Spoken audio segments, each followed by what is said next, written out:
Alléluia. Gloire à Jésus. Bienvenue à une autre dimension. Amen. Nous rendons grâce à l'Éternel pour cette opportunité que nous avons encore cet après-midi pour partager la bonne nouvelle de notre Seigneur Jésus-Christ. Alléluia. Nous apportons les salutations du pasteur Kadi. Je suis le pasteur Henri Dibi. Amen. Et je suis votre invité en cet après-midi pour répondre aux questions de l'enseignement du mardi dernier. Vous êtes bien à la fois aux questions. Amen.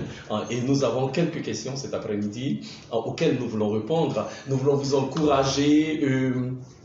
Partagez ce direct, invitez les personnes qui ne sont pas encore connectées, dites-leur, Jésus-Christ a une parole pour vous. Amen, que le nom du Seigneur soit béni. Nous sommes très heureux de vous avoir avec nous. Nous voulons confier ces moments entre les mains de l'Éternel et demander à l'Éternel lui-même de prendre le contrôle de tout ce qui sera fait, de tout ce qui sera dit. Seigneur, oh Dieu, que ton nom soit loué, que ton nom soit béni. Nous voulons te dire merci. Alléluia, pour ce soir. Nous voulons te dire merci pour cette journée. Tu as été fidèle, tu nous as gardés, tu nous as préservés, tu nous as fait du bien et nous t'en sommes infiniment reconnaissants. Éternel, oh Dieu, tu as ordonné ces moments pour qu'au travers de ces moments, tu en fasses du bien à quelqu'un. Seigneur, que ta parole guérisse quelqu'un en ce soir, que ta parole apporte la délivrance à quelqu'un ce soir. Que ta parole nous instruise, que ta parole nous guide, ô Dieu, que ta parole nous éclaire, Seigneur, alléluia, que ta parole, ô Seigneur, nous donne d'aller à une autre dimension en toi, à un autre niveau de gloire, à un autre niveau de compréhension, que ta parole suscite un réveil dans nos cœurs et dans nos vies, dans le nom de Jésus, que ta parole suscite un réveil dans ton Église, ô Dieu, alléluia, tu es fidèle, que ton nom soit loué, Seigneur. Que ton nom soit glorifié dans le nom de Jésus. Alléluia. Gloire à Dieu. Amen. Que le nom du Seigneur soit loué. Merci encore de vous connecter. Amen. Nous vous disons encore grand bonjour. Que Dieu vous bénisse pour vous tous qui êtes connectés. Que la gloire de l'Éternel soit votre partage. Alléluia, amen. Effectivement, comme je le disais tantôt, nous avons des questions. Amen. Nous avons enseigné sur l'autel de l'Éternel la semaine dernière et nous avons dit, pour ceux qui étaient là le mardi, je dirais, nous avons parlé de l'autel. Amen. Et nous avons parlé de l'importance de l'autel dans les Écritures, surtout dans le Nouveau Testament. Et nous avons montré comment est-ce que, dans cette nouvelle dispensation qui est celle de la grâce, amen, dans le Nouveau Testament, nous sommes les autels de l'Éternel. Alléluia. Amen. Et aujourd'hui, ce soir, dirais-je, nous avons l'opportunité d'apporter quand même quelques éléments pour nous aider à une meilleure compréhension de ce que c'est que être l'autel du Seigneur. Gloire à Dieu, amen. Donc, notre première question, nous avons sans plus tarder passé à nos questions. Notre première question nous vient de notre frère Ulrich. Donnez-moi l'opportunité de voir ici les questions et il dit bonsoir pasteur, si l'autel de Dieu se trouve de nos jours en nous, à quoi servent les autels dans nos paroisses? Alléluia, amen. Si l'autel de l'Éternel se trouve en nous, à quoi servent les autels dans nos paroisses? Alléluia. Quand nous avons parlé des autels le mardi dernier, amen, et nous avons dit que dans l'Ancien Testament, amen, la Bible nous parle des autels qui ont été bâtis. Amen. Et nous avons dit que l'autel dans l'Ancien Testament représentait le lieu, parce qu'il faut comprendre, si nous avons encore des autels dans nos paroisses, ou dirais-je même dans nos églises, nous voulons alors rappeler un peu ce qu'était l'autel dans l'Ancien Testament. Amen. L'Ancien Testament, l'autel représentait le lieu de rencontre avec Dieu. Amen. Dans l'Ancien Testament, l'autel représentait le lieu où Dieu se révèle à son peuple. Amen. Dieu est révélé à l'autel. Nous avons parlé de Jacob. Amen. Jacob et déjà, quand je parle de lieu d'adoration de l'Éternel, la Bible dit que dans Genèse chapitre 2, verset 22, que Noé a bâti un autel et à cet autel-là, il a adoré Dieu. Amen. Ensuite, dans le livre de Genèse chapitre 28, Jacob arrive à celui-là appelé Bethel et il a une révélation de l'Éternel et à celui-là, il bâtit un autel. Amen. Troisièmement, l'autel est le lieu de l'alliance. Amen. Dans le livre de Genèse, chapitre 8, verset 20 à 21, encore, quand Noé bâtit cet autel pour adorer Dieu, Dieu fait alliance avec Noé et Dieu établit cette alliance-là, selon laquelle il s'engage à ne plus détruire la terre. Amen. Donc, l'autel est le lieu de l'alliance et quatrièmement, l'autel est le lieu des souvenirs ou le lieu pour se rappeler, parce que la Bible nous dit dans le livre de si je ne m'abuse, Josué, voilà, dans le livre de Josué, quand les enfants d'Israël traversent la rivière du Jourdain, Dieu leur dit, bâtissez un autel pour vous souvenir que c'est l'Éternel qui a opéré ce grand miracle en vous faisant traverser la rivière du Jourdain. Alléluia. Amen. Donc, ça c'est un peu ce que l'autel représentait dans l'Ancien Testament. Je vais dire à mon frère Ulrich, mais aujourd'hui, nous sommes l'autel de Dieu. Alléluia. Parce que l'autel est le lieu de l'adoration, mais l'autel est le lieu du sacrifice. C'est à l'autel que le sacrifice était fait. Dans l'Ancien Testament, il y avait nécessité d'établir un autel pour que sur cet autel-là, un sacrifice soit fait. Alléluia. Nous avons parlé d'Abraham la semaine dernière, et même dans Genèse chapitre 12, Abraham a érigé un autel, et sur cet autel, il a fait un sacrifice. Nous pouvons voir dans le livre de 1 Roi, chapitre 18, quand on parle de l'expérience à Mont-Carmel, comment est-ce que Élie a bâti un autel, et sur cet autel-là, Élie il a posé un sacrifice. Donc, pour faire, c'est à l'autel que le sacrifice est fait. L'une de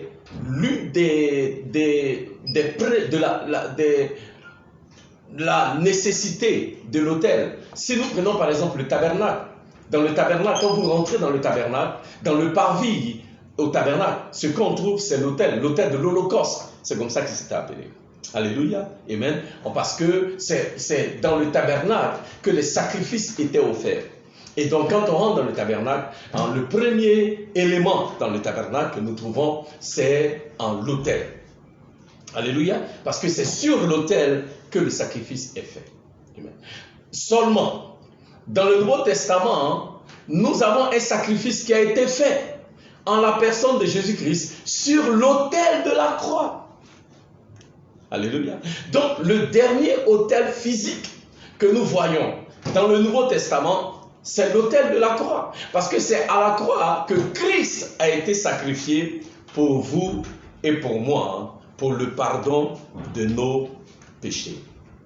Alléluia. C'est Paul, c'est Jean, dirais-je, Jean le Baptiste, qui a dit, quand il a vu Jésus, il dit, voici l'agneau de Dieu qui ôte le péché du monde. Je veux en partager avec quelques versets. Hébreux chapitre 9, verset 28 nous dit que Christ a été sacrifié. Christ a été sacrifié. Souvenez-vous, comme je l'ai dit, que le sacrifice est fait à l'autel. Alléluia. Donc Christ a été sacrifié sur l'autel de la croix pour les péchés de plusieurs.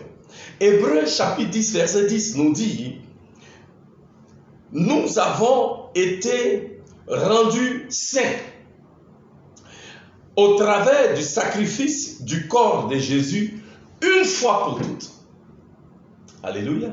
Donc, le sacrifice de Christ, une fois pour toutes, nous a purifiés. Le sacrifice de Christ, une fois pour toutes, nous a affranchis. Le sacrifice de Christ, une fois pour toutes, nous a délivrés. Hébreux chapitre 13, verset 15, nous dit, au travers de Christ, alors, nous devons en tout temps et de manière constante nous offrir à Dieu comme un sacrifice de louange, qui est le fruit de nos lèvres, pour que nous le confessions et que nous glorifions son nom. Je paraphrase un peu. Alléluia. Amen. Bien-aimés, dirais-je, frère Ulrich, de par ces versets, nous voyons que aujourd'hui, nous sommes le sacrifice et l'autel de Dieu dans la dispensation de la grâce. Alléluia. Donc, la question devient, si nous sommes le sacrifice et l'autel dans cette dispensation de la grâce, alors à quoi sert un autel dans nos paroisses? Je dirais que dans la dispensation de la grâce, alléluia, il n'y a plus besoin d'autel physique dans l'église. Alléluia. Amen. Parce que Christ, au travers de son sacrifice sur l'autel de la croix, amen, a éliminé la nécessité d'avoir un autel physique. Parce que comme je l'ai dit, l'autel, ça sert à quoi? L'autel, principalement, c'est à offrir le sacrifice. Mais le sacrifice est déjà offert. Une fois pour toutes. Il n'y a plus besoin de faire un autre sacrifice d'animaux sur un autel. Amen. Et Christ, en se sacrifiant une fois pour toutes sur l'autel, amen, fait de nous maintenant l'autel spirituel de Dieu. J'espère que je ne vous ai pas confus. Amen. Mais ce que j'aimerais que nous comprenions, c'est que dans cette nouvelle dispensation, qui est celle de la grâce, il n'y a plus nécessité d'avoir un autel physique dans la maison du Seigneur. Amen. Car l'autel, c'est toi. Et le sacrifice, c'est aussi toi. Alléluia. Gloire à Dieu. Alors, donc ça, c'était pour répondre un peu à la question de mon frère Ulrich. Amen. Deuxième question. La deuxième question nous vient de M. Gouané de la Côte d'Ivoire. En plus de ce qui suit, un cœur qui aime Dieu, un cœur obéissant et un cœur qui vit pour les intérêts de Dieu, y a-t-il d'autres critères pour bâtir un autel inébranlable à Dieu? Si oui, lesquels? Alléluia. Merci, M. Gouané, pour cette réponse. Et ma prière est que, au travers même des différentes réponses que nous allons donner aux questions que nous avons reçues, j'espère aider davantage mon frère Ulrich pour comprendre qu'aujourd'hui, puisque nous sommes l'autel, il n'y a plus de nécessité d'avoir un autel dans nos églises ou dans nos paroisses. Amen. Le frère Gouané nous dit que, en plus de ce qui suit, un cœur qui aime Dieu, c'est important pour établir un autel. Un cœur obéissant, c'est important pour vivre comme un autel. Un cœur qui vit pour les intérêts de Dieu, c'est aussi important. Il veut savoir s'il y a d'autres critères. Ces choses-là, vivre pour le Seigneur, être obéissant à l'Éternel, ces choses-là sont importantes. Frère Gouané, ces choses-là, dirais-je, sont même nécessaires si nous allons vivre comme l'autel de l'Éternel. Alléluia. Mais en plus de ce qui est énuméré, de ce que vous avez énuméré, que j'estime est important, est capital pour vivre comme l'autel de l'Éternel, j'aimerais ajouter ceci. Alléluia. La Bible nous dit dans le livre de Genèse, chapitre 22, que Dieu dit à Abraham, Abraham, prends ton fils, celui que tu aimes.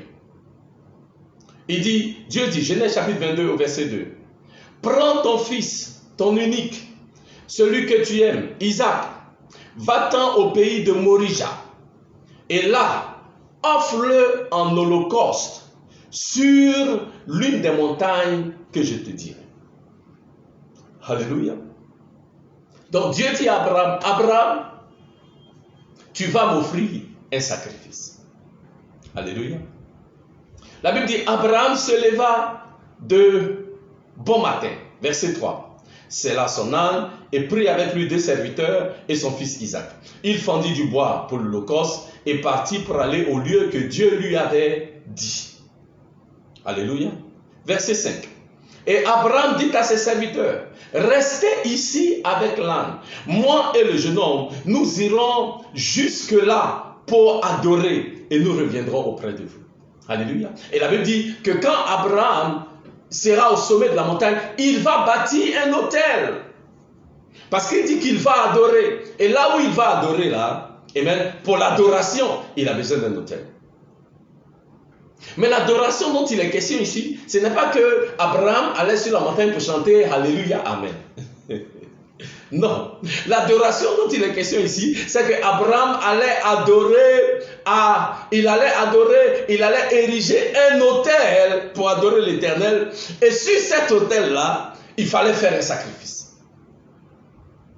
Amen. Parce qu'au lieu de l'adoration, à la place, là où nous allons adorer, il faut un sacrifice. Et je veux dire à quelqu'un aujourd'hui, si il n'y a pas de sacrifice à ton adoration, c'est que tu n'as pas encore adoré.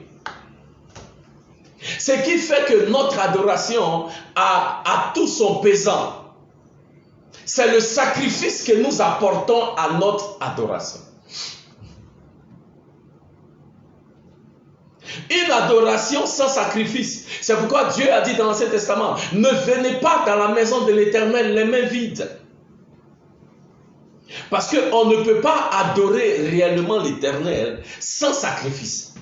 Et l'adoration est faite à l'autel.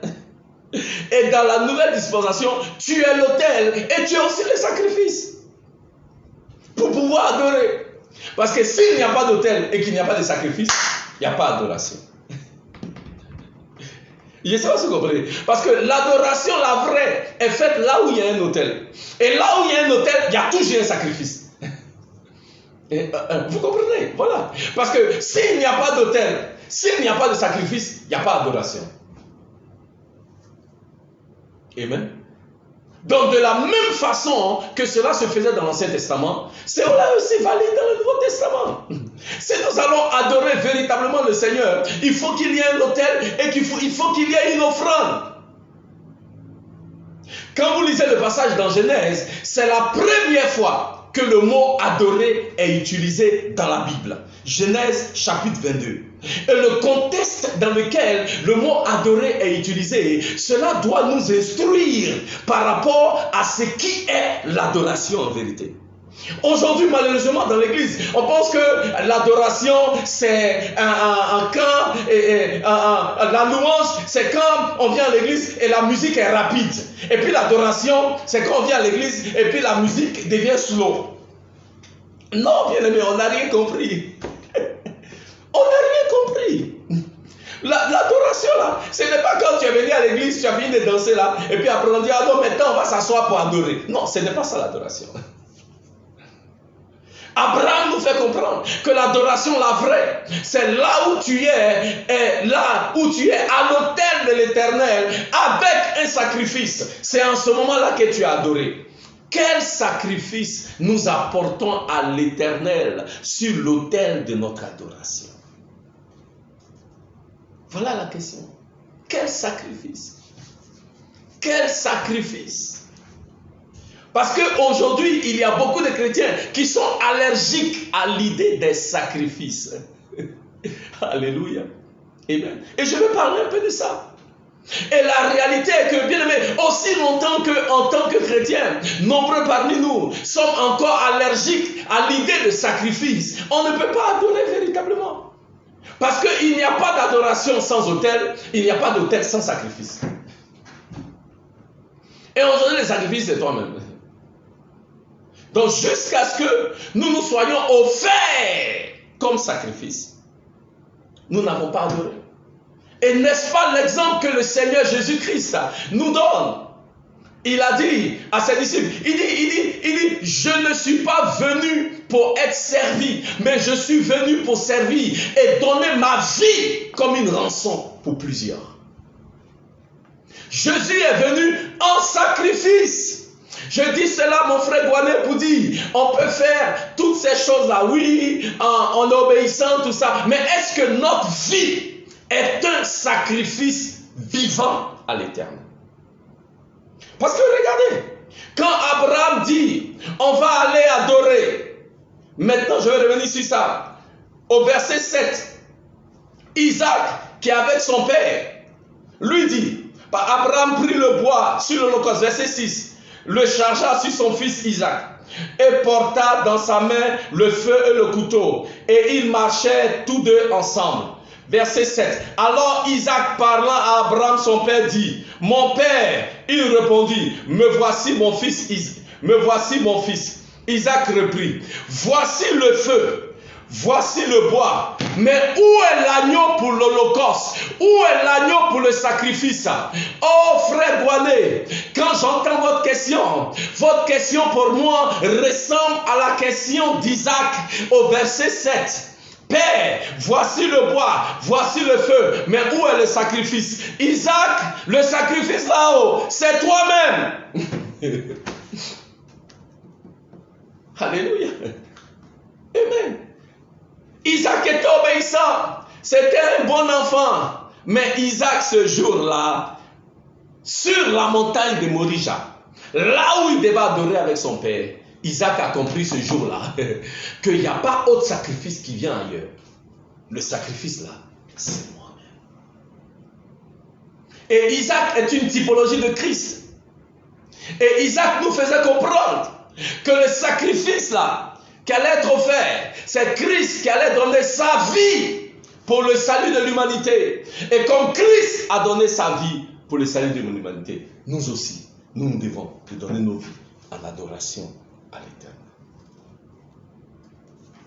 Nos vies doivent être vécues comme des sacrifices vivants. Romains chapitre 12, verset 1. Mon frère Gouané, la Bible dit ceci.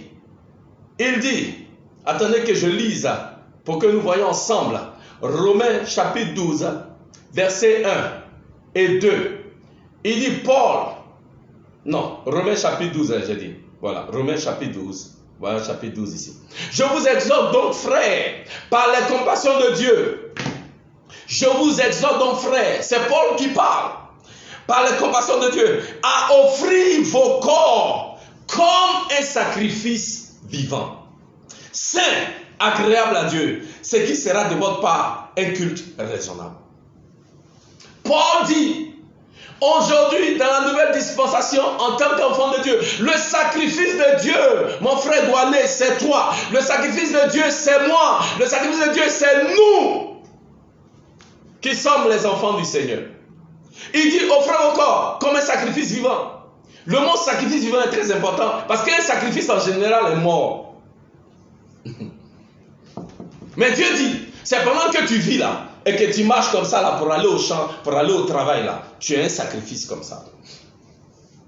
Pendant que tu vis là et que tu viens à l'église, les mains élevées pour adorer l'Éternel, sache que tu es un sacrifice à l'Éternel. Tu es un sacrifice. Alléluia. Donc frère Gouané, je veux nous encourager en tant que l'autel de l'Éternel. Établir un autel qui est inébranlable à l'Éternel.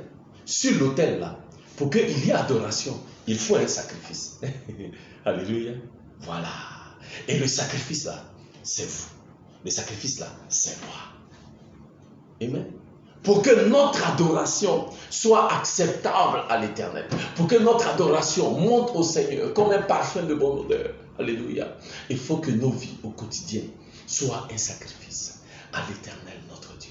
Alléluia. Et dans l'Ancien Testament, pour que le feu de l'Éternel vienne pour consumer le sacrifice, il faut que le sacrifice soit sur l'autel. Il faut que le sacrifice tout entier soit mis sur l'autel. Et quand le sacrifice est mis sur l'autel, en ce moment, le feu vient pour consumer le sacrifice. Et le feu là est une symbolique du Saint-Esprit de Dieu. Alléluia.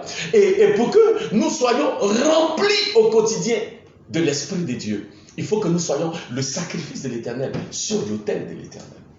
Oh, gloire à Dieu. Alléluia. Parce qu'il n'est plus question de juste recevoir le Saint-Esprit un peu ici et là. Il est question de marcher dans la plénitude du Saint-Esprit. Pour marcher dans la plénitude du Saint-Esprit, nous devons être des sacrifices sur l'autel de l'Éternel, sur lesquels, au quotidien, le feu de Dieu, le feu de Dieu, le feu de Dieu se manifeste. Au quotidien, le feu de Dieu se manifeste. Au quotidien, le feu de Dieu se manifeste. Alléluia. Mais pour que ce feu-là soit en nous chaque jour, au quotidien, nous devons vivre une vie qui est un sacrifice vivant. Et c'est sur ce sacrifice-là que à chaque fois le feu descend. C'est sur ce sacrifice-là que à chaque fois le feu se manifeste. C'est sur ce sacrifice-là que à chaque fois le Saint-Esprit de Dieu est manifesté grandement et puissant. Alléluia. Amen. Gloire à Dieu. Amen. Je suis un sacrifice vivant et un autel de Dieu dans cette dispensation de la grâce. Frère Gouané, vous êtes un sacrifice vivant et un autel de Dieu dans cette dispensation de la grâce. Bien-aimés, pour vous qui nous écoutez, vous êtes enfants de Dieu, vous êtes des sacrifices vivants et un autel de Dieu dans cette dispensation de la grâce. Alléluia. Gloire à Dieu. Amen. Donc on continue. Oh, bien-aimé, je n'ai plus beaucoup de temps, mais j'ai encore quelques questions. Donc vraiment, donnez-moi quelques minutes, soyez un peu patient avec moi. Alléluia. Amen. Ne vous en faites pas, le pasteur Kadi sera de retour la semaine prochaine. Amen. Mais là, nous allons essayer, comme nous le pouvons, d'apporter quand même quelques éclaircies par rapport à certaines questions qui nous sont dressées. Gloire à Dieu. Amen. Question numéro 3 nous vient de Abou Razak. Bonjour Abou Razak de la France. Et il nous dit, nous constatons au finish que tout se trouve en nous. Ah oui, parfait. Je dirais, Abou Razak, ça c'est quand même une bonne observation. Alléluia. Parce que nous sommes l'autel et nous sommes le sacrifice. Gloire à Dieu. Voilà. Pensez-vous que l'homme a la force nécessaire? C'est la question d'Abou Razak. Pensez-vous que l'homme a la force nécessaire pour être au niveau de la perfection que cela demande? Est-ce que cela signifie, comme le dit certains philosophes, que Dieu se trouve en nous?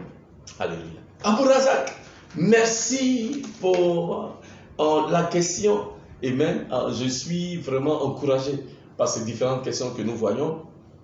Je bénis le Seigneur pour le travail qui est abattu sur cette plateforme par le pasteur Kadi, parce que nous pouvons voir l'intérêt qui est suscité, alléluia, par les différents enseignements, et nous disons à Dieu soit la gloire, nous prions que Dieu bénisse sa servante, et que Dieu continue d'utiliser cette plateforme pour être une source de bénédiction, une source d'inspiration, amen, pour le peuple de Dieu, mais aussi pour éveiller en chacun de nous un désir de mieux connaître le Seigneur, de mieux comprendre les choses du Seigneur. Gloire à Dieu, amen. Donc, Abou Razak nous dit, en substance, que si tout est en nous, c'est que nous-mêmes, on est devenu Dieu, mais est-ce que l'homme a ce qu'il faut, amen, pour rester à ce niveau-là?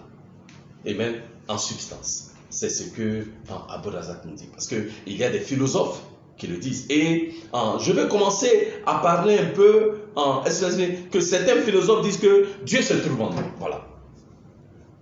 Certains philosophes disent que Dieu se trouve en nous.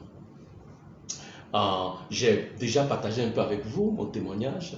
J'ai une expérience dans le bouddhisme que j'ai pratiqué pendant plusieurs années. Et au bouddhisme, c'est en cet aspect-là, il y a un accent qui est mis sur le fait que je suis moi-même mon propre Dieu. Parce que j'ai en moi tout ce qu'il faut et en fait, je suis moi-même mon propre Dieu. Donc, il y a cette philosophie-là qui est enseignée. Mais j'aimerais dire à Razak que ce qui est le message véhiculé par les philosophes n'est pas de Dieu en fait. Alléluia. Parce qu'en fait, quand on parle d'être son propre Dieu, c'est-à-dire qu'en fait, on encourage les gens à vivre indépendamment de Dieu. La réalité est que l'Esprit de Dieu vit en nous, mais on n'est pas Dieu. Ok, mais je vais aller plus loin. Je veux parler un peu de cette philosophie, ok, ou une philosophie qui nous enseigne que Dieu vit en nous. Ce que je veux qu'Abdou Razak comprenne, c'est que cette philosophie qui nous enseigne que Dieu vit en nous, nous enseigne aussi à régner la nature, l'existence, et ce que Dieu est capable de faire et ce que Dieu fait. Parce qu'en fait, cette philosophie-là, ok, elle met l'homme au centre de toute chose, plutôt que de mettre Dieu au centre de toute chose. Alléluia. Parce que même quand nous disons que nous sommes l'autel et que nous sommes le sacrifice, c'est Dieu qui est au centre de tout ce que nous sommes et de tout ce que nous faisons. Je ne sais pas si je me fais comprendre. Parce que c'est très subtil en fait. Je vais partager avec vous quelque chose. Partager avec mon frère Abdou Razak. Il y a un poète, je ne sais pas si vous avez déjà entendu parler d'un poète anglais du 19e siècle appelé William Ernest Henley. Et William Ernest Henley a écrit un poème qui est très célèbre. Et je ne sais pas si vous avez déjà entendu parler de ça. Le poème s'appelle Invictus. Alléluia. Parce que quand on parle de philosophie selon laquelle tout est en nous, nous sommes trucs. Invictus est un poème qui est vraiment très reconnu. Et il y a même un film qui a été fait sur ça. Okay. Il y a même un film qui a eu beaucoup de succès qui est appelé Invictus, et même qui avait fait, je crois, qui avait été réalisé par Clint Eastwood, l'acteur américain, et même sur l'histoire de Nelson Mandela, je crois. Bref, Invictus veut dire dans le grec invincible dans la bataille. Alléluia. Invictus veut dire en fait que je suis invincible. Je suis indestructible. Mais laissez-moi vous aider un peu. J'ai vu, je vais vous lire un peu ce que ce poème dit dans les quelques minutes que j'ai, si vous me permettez. Invictus, le poème dit ceci.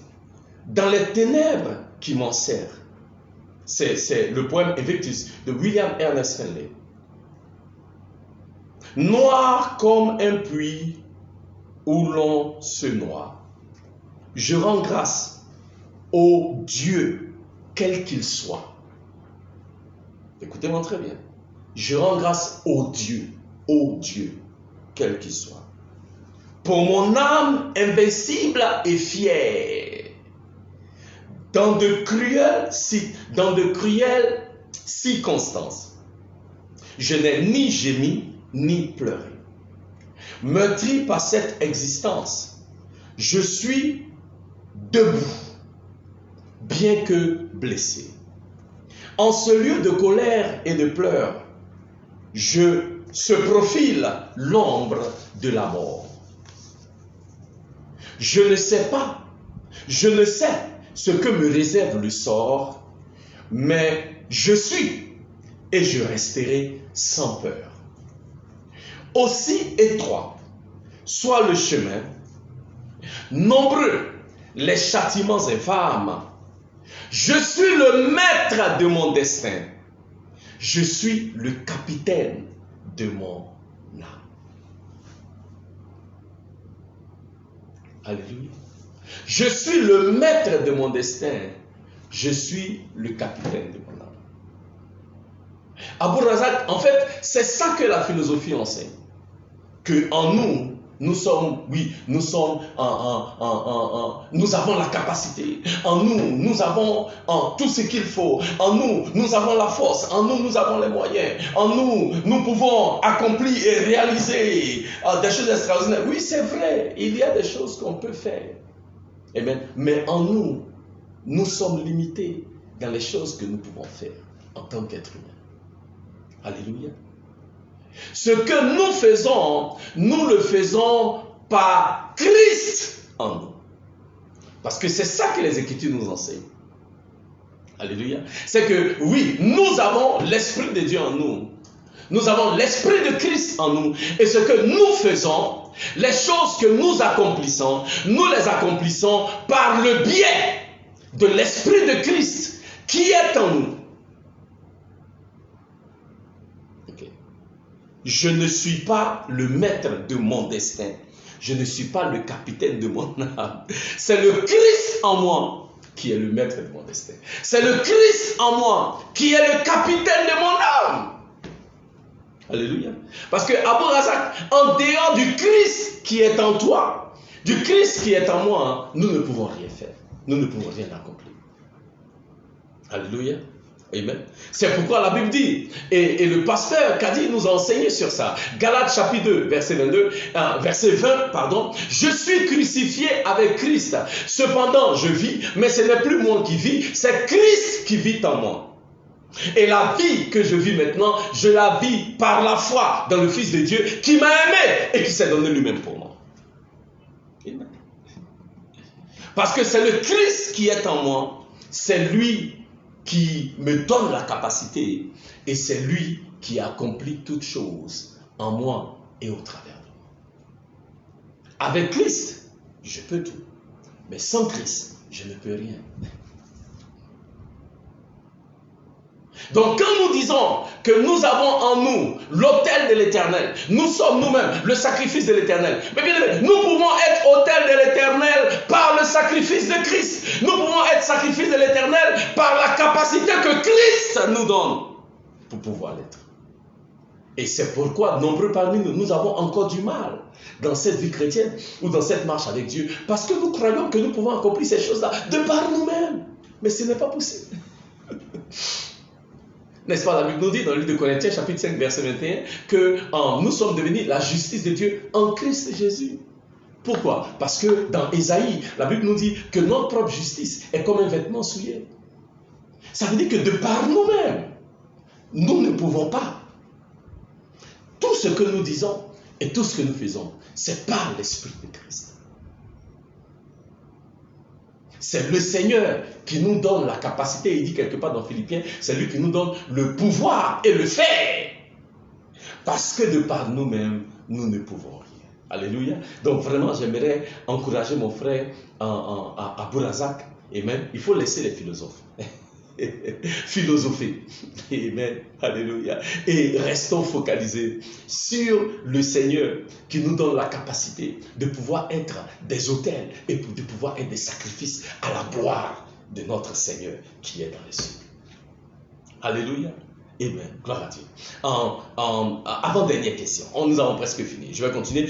Nous avons reçu une question de Kevin du Cameroun. Et Kevin nous dit, dans le livre d'Exode, chapitre 7 au verset 2, « Toi, tu diras tout ce que je t'ordonnerai, et Aaron, ton frère, parlera à Pharaon pour qu'il laisse aller les enfants d'Israël hors de son pays. » Verset 3, « Et moi, j'endurcirai le cœur de Pharaon, et je multiplierai mes signes et mes miracles dans le pays d'Égypte. » Bonjour pasteur, je ne comprends pas le sens de ces versets.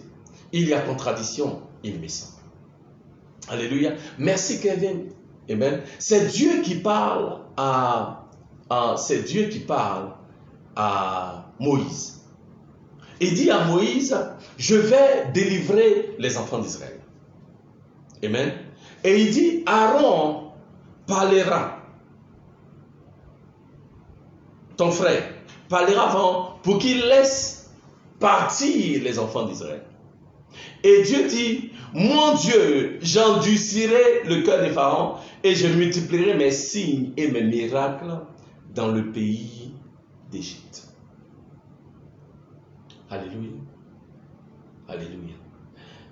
Donc, ce qui semble contradictoire, c'est que le même Dieu dit à Aaron de parler à Pharaon pour qu'il laisse partir le peuple.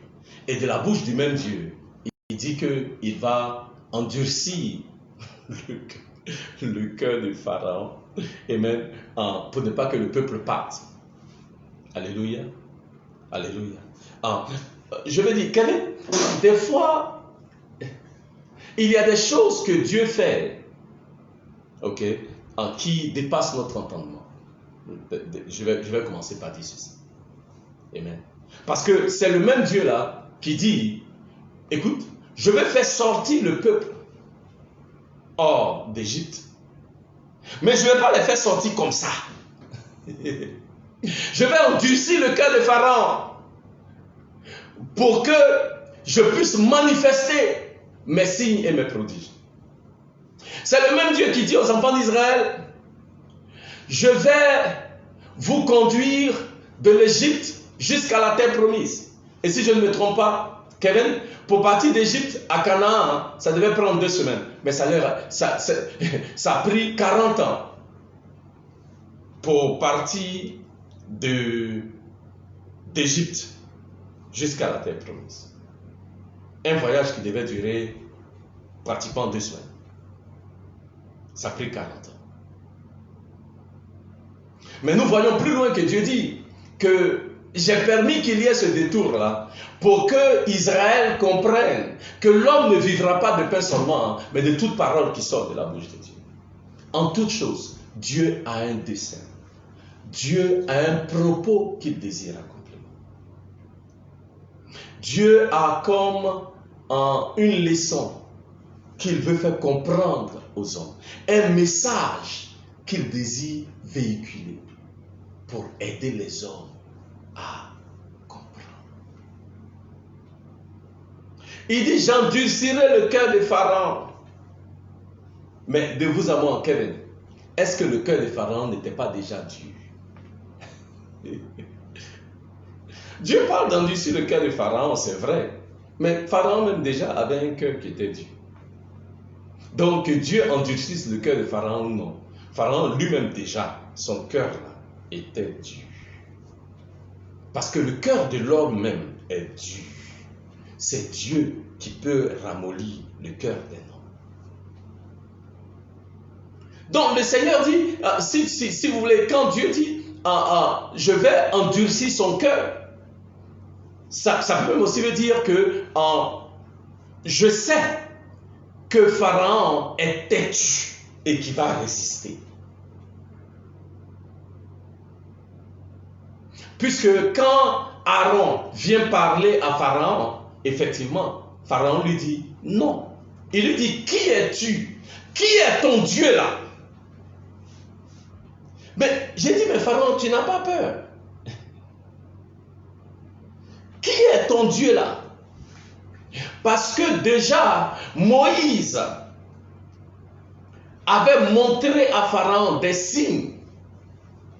Car la Bible dit que quand Moïse allait voir Pharaon, devant les yeux de Pharaon, le bâton de Moïse s'est transformé en un serpent. Quand les magiciens de Pharaon ont fabriqué aussi des serpents, le serpent de Moïse a avalé les serpents des autres.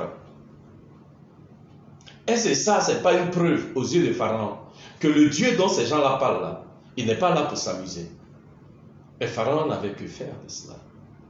Parce que son cœur même était déjà dur.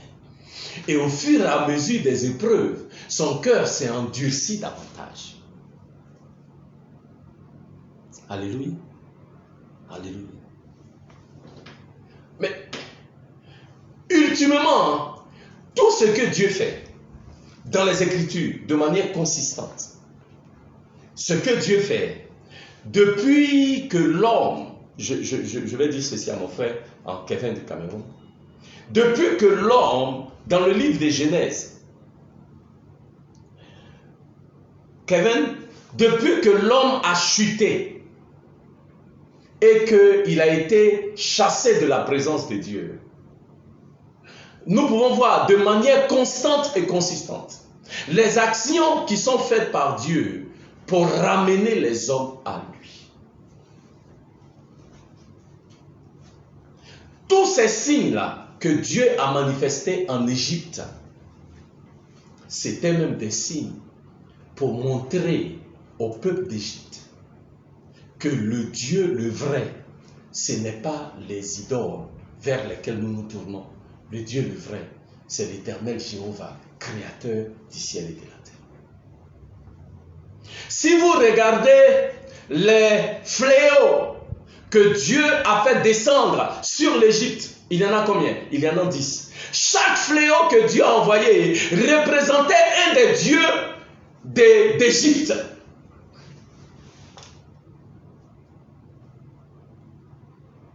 Vous comprenez? Chaque fléau que Dieu a envoyé représentait un des dieux d'Égypte.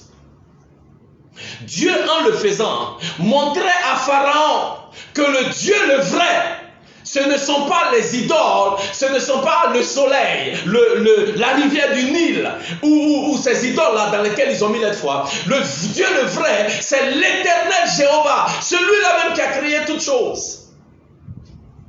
Donc Dieu pouvait permettre que le cœur des pharaons soit endurci, pour que Pharaon voie, ou pour que Pharaon expérimente que le Dieu qui est digne de recevoir l'adoration, le Dieu qui est digne de recevoir la gloire, c'est Jéhovah. Donc ce n'est pas contradictoire. Contradictoire dans le sens où il faut lire la Bible. Ok? Ce n'est pas mauvais de lire les 2 versets que vous m'avez donnés là. Ok? Mais souvent, quand tu regardes un tableau, ne regarde pas juste la tache noire qui est sur le tableau. Regarde tout le tableau. Alléluia. Il y a quelqu'un qui a dit qu'il y a un chef d'entreprise qui a rassemblé tous ses directeurs et qui leur a montré une image, un tableau tout blanc. Et au milieu du tableau, il y avait une tache noire. Et il demande à tous ses directeurs, regardez ce tableau, qu'est-ce que vous voyez? Et tous, en unisson, ont répondu, nous voyons un tableau. Et nous voyons sur le tableau une tache noire. Et le directeur s'est tourné vers eux et dit, mais vous avez tort. Il dit, parce que quand moi je regarde le tableau, je ne vois pas un tableau avec une tache noire. Je vois un grand tableau tout blanc, mais qui a été sali par une petite tache noire. Kevin, je vais t'encourager. Ne lis pas la Bible en regardant seulement la petite tache noire qui est là-dessus. Regarde la Bible dans le contexte du plan global de l'Éternel. Parce que le plan du salut de Dieu qui a été manifesté dans le Nouveau Testament au travers de la mort de Jésus-Christ à la croix a été prophétisé dans le livre de Genèse. Alléluia. Yeah. Donc pour comprendre le plan de Dieu, le plan ultime de Dieu qui avait été prophétisé dans Genèse plus de 700 ans auparavant, pour comprendre ce qui s'est passé dans le Nouveau Testament quand Jésus est venu, il faut regarder en arrière plus de 700 ans. Alléluia. Dans tout ce que Dieu fait, il y a un propos. Il n'y a pas de contradiction. Dieu même en adoucissant le cœur du Pharaon a fait descendre les fléaux pour que Pharaon voie. Il y a un Dieu qui est plus fort que toutes ces choses-là que nous adorons. Il y a un Dieu qui est plus grand que tous ces problèmes-là auxquels nous pouvons être confrontés. Que Dieu vous bénisse. Je continue. Dernière question, dernière question. Oh, il me reste 5 minutes. S'il vous plaît, 5 minutes. Que Dieu vous bénisse. Alléluia. J'espère que quelqu'un est béni par notre direct ce soir. 5e question. Un autel est égal à une alliance ferme avec Dieu. La question nous vient de Geoffroy de la France.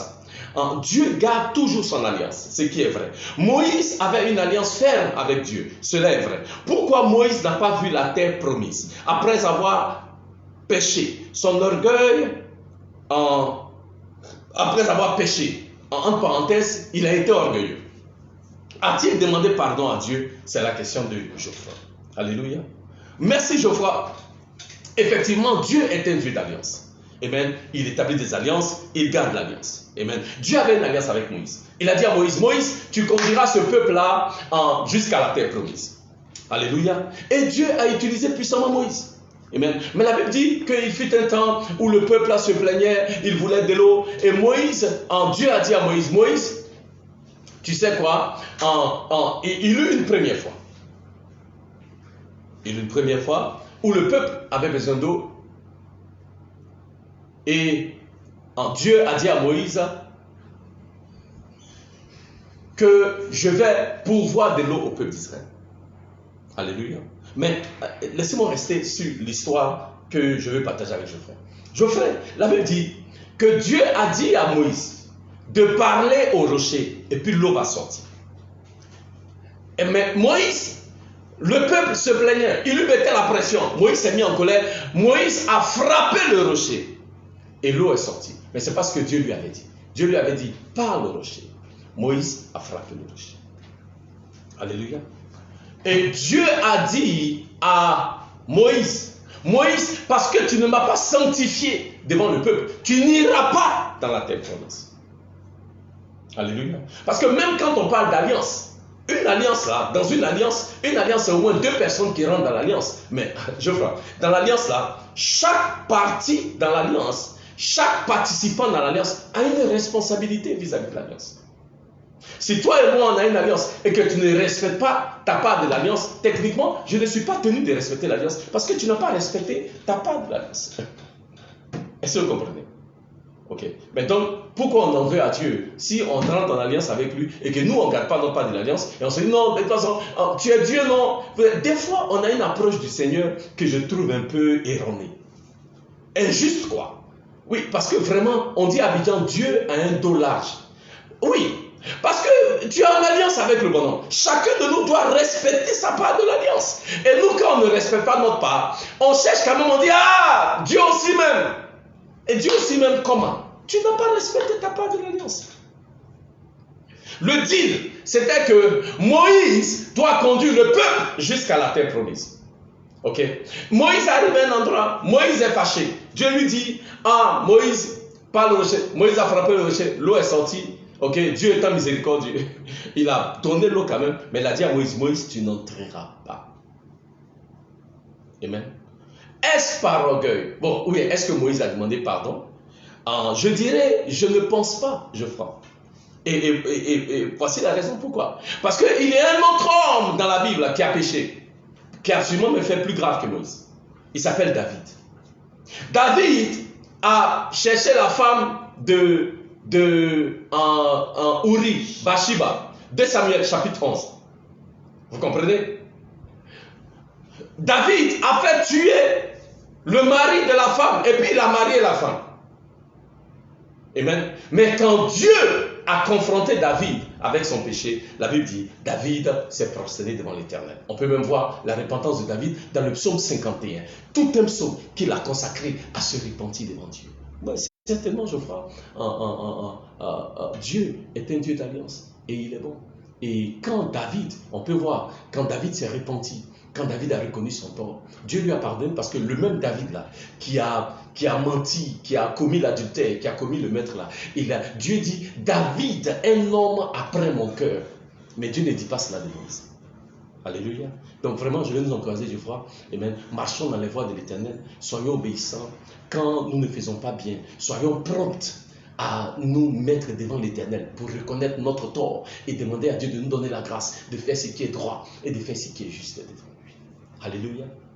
Amen. Bien-aimés, que le Seigneur vous bénisse. Ce fut une grande joie, amen, de passer ce temps avec vous. J'aimerais prier rapidement dans les 5 minutes que j'ai, amen, pour qu'au plus tard à 30, nous ayons fini. Amen. Je bénis le Seigneur pour tous ceux qui nous ont soumis les questions, pour Ulrich, pour Gouané en Côte d'Ivoire, pour notre frère Abou Razak, pour notre frère Kevin au Cameroun et pour Geoffrey en France.